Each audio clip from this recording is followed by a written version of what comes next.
लोकवीरं महापूज्यं सर्वरक्षाकरं विभुं पार्वतीहृदयानन्दं शास्तारं प्रणमाम्यहम्। स्वामिये शरणमय्यप्पा।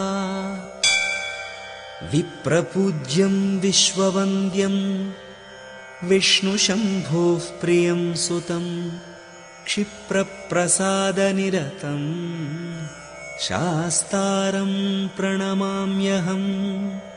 स्वामिये शरणमय्यप्पा। मत्तमातङ्गगमनं कारुण्यामृतपूरितं सर्वविघ्नहरं देवं शास्तारं प्रणमाम्यहम्। स्वामिये शरणमय्यप्पा।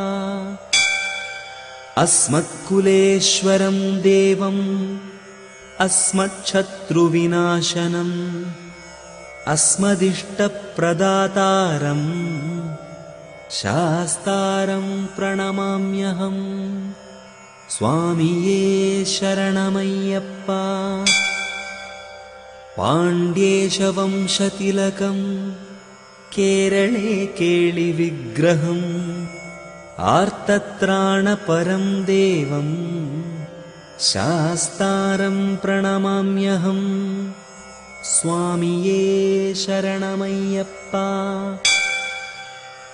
पञ्चरत्नाख्यमेतद्यो नित्यं शुद्धः पठेन्नरः तस्य प्रसन्नो भगवान् शास्ता वसति मानसे। स्वामिये शरणमय्यप्पा।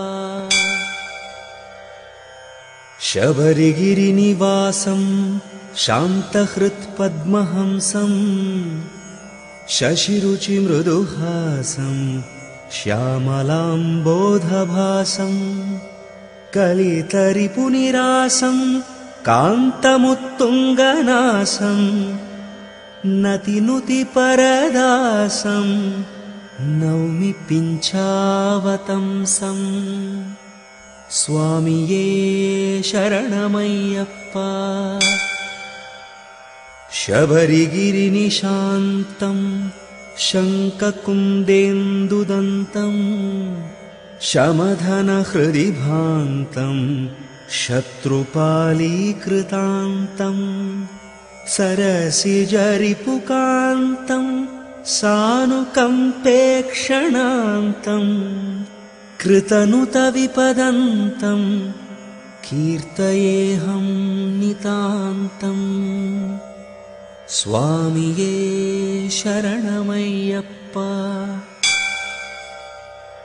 शबरिगिरिकलापं शास्त्रवध्वान्तदीपं शमितसुजनतापं शान्तिहानैर्दुरापं करधृतसुमचापं कारणोपात्तरूपं कचकलितकलापं कामये पुष्कलाभम्।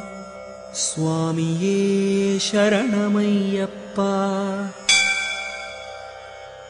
शबरिगिरिनिकेतं शङ्करोपेन्द्रपोतं शकलितदितिजातं शत्रुजीमूतपातं पदनतपुरहूतं पालिताशेषभूतं भवजलनिधिभूतं भावये नित्यभूतम्। स्वामिये शरणमय्यप्पा। शबरिविहृतिलोलं श्यामलोद्दारचेलं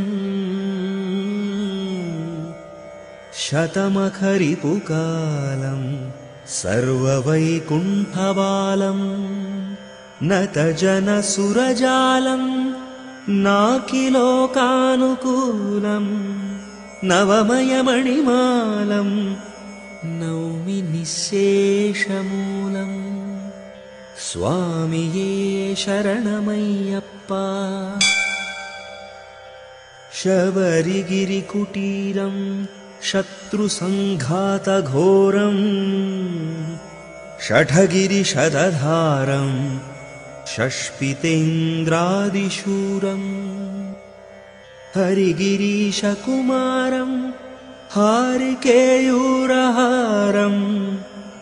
नवजलदशरीरं नौमि विश्वैकवीरम् स्वामिये शरणमय्यप्पा सरसिजदलनेत्रं सारसारातिवक्त्रं